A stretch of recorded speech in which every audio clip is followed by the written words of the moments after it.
Amos is a book written in the Old Testament of the Bible, and it was written by Amos, and it was, the whole purpose of it was to pronounce God's judgment upon Israel, the northern kingdom, for their complacency, idolatry, and oppression of the poor. Kind of the situation at the time was wealthy people of Israel were enjoying peace and prosperity.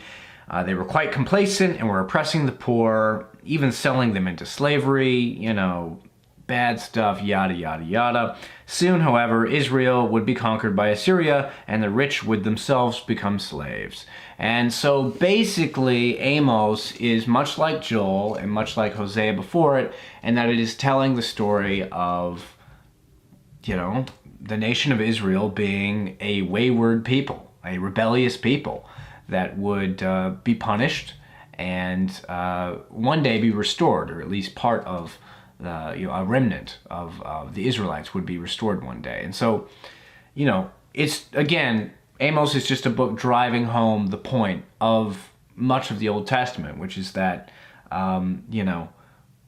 humanity cannot live prosperously, independently of God. They must adhere to God or they will descend into chaos. That's the message of Amos, Joel, and Hosea. So honestly, I didn't really get a whole lot out of Amos. I mean, it's just kind of like pretty repetitive at this point, me reading this same story, but it certainly drives the point home. There's one portion that I think is worth reading. It just made me think. And so I thought I would bookmark the passage and go over it. So without further ado, let's read Amos chapter 5, verse 13. And this is, of course, Amos speaking and prophesying about what the Lord has to say concerning Israel. You oppress the righteous and take bribes, and you deprive the poor of justice in the courts.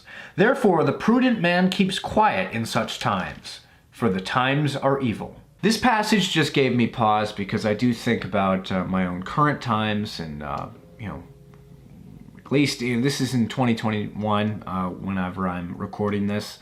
So I don't know what the situation will be like in 2022 when this video, finally actually goes public. But, every day I hear some insanity. And, I know a lot of people that are afraid to speak their mind. Even if they have perfectly fine things to say. But there are certain people in power in certain areas, not everywhere, but in certain very, influential places to hold power, who, I think engage in very evil tactics regarding communication and trying to control communication and thought and beliefs. And so, in some ways, like whenever it said, for the prudent man keeps quiet, or therefore the prudent man keeps quiet in such times, for the times are evil.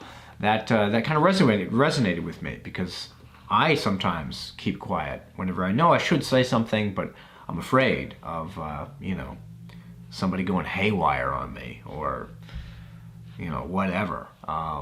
So I don't know, that verse, it just seemed like a timely verse to read and to, just think about. Anyways, though, ladies and gentlemen, that'll do it for my review and analysis of the book of Amos. It was very short, very sweet, but very good. Now, I would like to know, what did you think of the book of Amos? If you have read it, and also if you have not read the book of Amos, what did you think about this video? Please leave whatever thoughts and comments you might have in the comment section below. And as always, if you like this video, please like it and subscribe, tell your friends about the channel. And never forget to